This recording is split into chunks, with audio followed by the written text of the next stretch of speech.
Dans les soucis de vous servir chaque jour, Solange Pouliakas vous invite à suivre la revue de presse de votre télé, la VDC, La Voix de la démocratie congolaise, en collaboration avec Congo Forum de ces jours suivants. Mesdames, Mesdemoiselles, Messieurs, auditrices et auditeurs de la radio-télé La Voix de la démocratie congolaise, bonjour.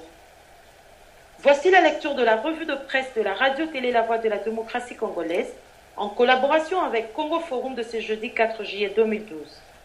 Depuis Bruxelles, au micro, Mademoiselle Solange Pouliakas.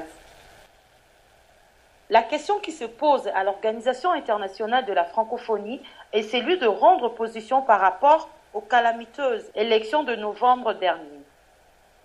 Il en a été question aussi lors de la conférence de presse hebdomadaire de la MONUSCO qui se défend contre sa mise en cause par Ngoï Mulunda.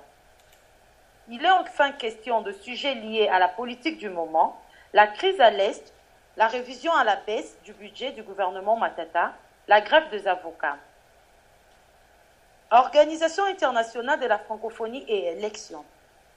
Le potentiel titre Alpha Condé sur RFI, le sommet de la francophonie à Kinshasa pose beaucoup de problèmes. À 3 mois de la tenue à Kinshasa du 14e sommet de la francophonie, note ce journal en se basant sur l'interview que le président guinéen Alpha Condé a accordée à RFI. Le doute est loin de se dissiper sur le déplacement du président français, François Hollande. Et pour le potentiel, le propos du président guinéen sur la radio française a plus que ravivé le suspense. Viendra ou ne viendra pas, s'interroge le quotidien qui affirme que la question est sur toutes les lèvres à Kinshasa où doit se tenir, sauf imprévu, en octobre 2012, le 14e sommet de la francophonie. Lorsqu'il lui a été demandé de confirmer la présence de Hollande à Kinshasa, écrit le journal, Alpha Condé a presque évité la question, estimant que le président français était assez grand pour prendre une décision. Acculé par RFI, poursuit le confrère, il a fini par lâcher le morceau, estimant à son tour que le sommet à Kinshasa pose beaucoup de problèmes. Lequel, là le président guinéen a dit mot, préférant entretenir le suspense sur le sujet. Et selon le quotidien quinois, c'est la preuve que même lui, Alpha Condé, n'est pas sûr de faire le déplacement de Kinshasa. Que cachait-on donc finalement? S'interroge à nouveau ce journal qui indique qu'à 3 mois du sommet de Kinshasa, il est bon que l'opinion soit fixée sur le contour exact de ces forums. MONUSCO et vérité des urnes. Forum des As revient sur le fameux email qui aurait induit le cardinal Mosengo en erreur et titre. La MONUSCO répond à Ngoï Mulunda, avec une certaine naïveté quant à la bonne foi que l'on peut attendre du clergé.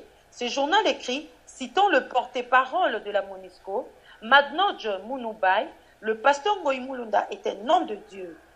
Sa bouche n'est autorisée qu'à dire la vérité. Et je pense que la vérité de l'homme peut aussi faillir. La prospérité titre. La MONUSCO répond à Daniel Ngoï Mulunda. La mission onusienne n'a jamais fait le monitoring des élections du 28 novembre 2011 en RDC, a déclaré le porte-parole de la MONUSCO, Madnodj Munubai, hier mercredi 4 juillet lors de la conférence de presse hebdomadaire de la mission onusienne. Refusons toute polémique avec le pasteur Ngoï Mulunda, écrit encore ce journal. Madnodj a toutefois soutenu que c'est basé sur un mail qu'a envoyé un individu pour dire que c'est lui qui a voulu mettre du chaos dans ce pays, mettre ce pays à feu et à sang. Je ne crois pas. Il réagissait ainsi aux propos du président de la CENI, Daniel Ngoï Mulunda, accusant du haut de la tribune de l'Assemblée nationale un ancien fonctionnaire de la MONUSCO d'avoir induit le cardinal Mosengo en erreur en lui communiquant de faux résultats électoraux. L'avenir écrit. Bras de fer MONUSCO et CENI, Madnodj Munubai accuse Ngoï Mulunda. En effet, apprenant l'affaire email du conseil principal chargé de la réforme du secteur de la sécurité de la MONUSCO, M. Francis Sodubrey, à Laurent Cardinal Mosengo, remet le feu aux poudres du scrutin du 28 novembre dernier. Un véritable bras de fer vient au galop, opposer deux institutions, dont le pays a pourtant besoin. Chacune en ce qui la concerne, au point que Ngoi Mulunda et Manoj Munumbai se tirent dessus à bout portant. Alors que la goutte d'eau qui a débordé le vase vient de la mission onusienne, note ce journal les relations entre la CENI et la MONUSCO détériorent davantage, au point que cette dernière devrait, tout compte fait, dire son mea culpa à la CENI au profit de la RDC. Son frère ennemi, le phare, ironique, titre. Selon la MONUSCO, Ngoi Mulunda voit trop de films et le savoureux récit de ce journal d'opposition laisse percer une jubilation secrète. Le président de la Commission électorale nationale indépendante, le pasteur Daniel Ngoi Mulunda, est monté sur le ring du Palais du Peuple pour donner des coups en dessous de la ceinture dans l'objectif de fragiliser l'opposition de tous ceux qui réclament sa tête et celle de ses collègues du bureau. Lundi, devant la chambre basse, il a cru prendre de l'ascendance sur ses adversaires en ouvrant un feu nourri sur la MONUSCO, accusé d'entretenir un agenda caché qui devrait se traduire par l'ivoirisation de la RDC. Une réaction a été donnée hier mercredi par le porte-parole Manoj Munumbai à l'occasion de la traditionnelle conférence de presse hebdomadaire de la MONUSCO. Entrant au fond du sujet, Manoj Munumbai a mis immédiatement le point sur le i. Nous avons pris connaissance de la déclaration du président de la CENI. Un pasteur étant un homme de Dieu, nous avons le devoir de le respecter et de ne pas polémiquer avec lui en ces lieux. Mais quand une question a été posée, il doit y avoir une réponse. Et c'était parti. Nous ne voulons pas insulter l'intelligence des journalistes ni celle de la population, et encore moins celle de membres de l'Assemblée nationale. Nous connaissons toutes les conditions dans lesquelles les élections se sont déroulées ici. La réplique est d'une clarté aveuglante car elle renvoie tout le monde à la réalité de faits qui ont été à ces points nauséabonds que personne ne peut prétendre ne les avoir pas vus. À moins de manquer d'intelligence. Cette première mise au point faite, Manoj Munumbai rappelle le rôle qui a été celui de la MONUSCO, celui de soutien logistique et technique à la CENI. Nous n'avons joué aucun rôle dans la compilation de résultats. Nous n'avons jamais donné de résultats des élections au niveau de la MONUSCO. Traitant du crime reproché à la MONUSCO, le porte-parole a tenu à circonscrire le cadre en soulignant que Ngoi Mulunda a parlé d'un fonctionnaire de la MONUSCO qui aurait induit le cardinal en erreur en lui envoyant un mail. Donc, c'est un mail personnel, ce n'est pas un document de la MONUSCO, a-t-il dit. Donnant des informations sur ces fonctionnaires, Munumbai a déclaré qu'il n'est plus à la MONUSCO, qu'il n'a pas travaillé à la division électorale et qu'il n'était impliqué ni de près ni de loin dans le processus de soutien à la CENI. Il a rappelé que la MONUSCO ne s'est jamais prononcée sur les différents chiffres avancés par la CENI, alors que plusieurs organisations ont porté des jugements sur le résultat publié par la CENI, notamment la société civile, les différentes organisations de la société civile congolaise et des organisations non gouvernementales, la mission d'observation des élections, le pays qui avait envoyé des observateurs, ainsi de suite.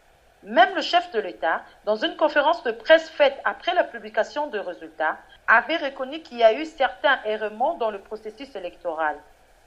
S'agissant de la tentation d'ivoiriser la RDC, c'est-à-dire proclamer vainqueur un président de la République autre que celui donné par le pouvoir organisateur des élections et régler le contentieux par les armes, Manoj Munumbai a administré une leçon de sagesse. Nous devons tirer des leçons sur ce qui a été et ce qui n'a pas été.